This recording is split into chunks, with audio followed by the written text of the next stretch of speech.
Good morning po mga ma'am, mga sir, mga idol.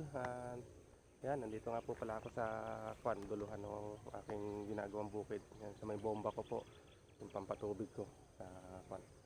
Ito nga po pala mga ma'am, itong may bomba ko na to, balak ko po tamnan ng mga gulay, mga idol. At nang sa ganun kahit pa paano merong mapagkukuhanan man lang ng pang ulam. Kung sobra, may pambenta.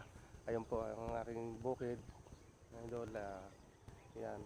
Pero ito po, inisprayan ko na rin ng kuhan. Inisprayan ko na rin siya ng pamatay damo. Hinihintay ko na lang po na mamatay talaga siya. At nang sa ganun, malinis ko na po siya.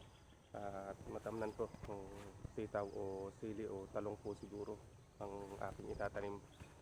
Ganun lang naman po sa buhay. Samahan lang natin ng sipag talaga. Pagkapagod na, magpahinga ng konti. Wag nga lang magtatagal yung pahinga. Ganun lang po mga idol. Pagpagod na, magpahinga lang. Yan, bye.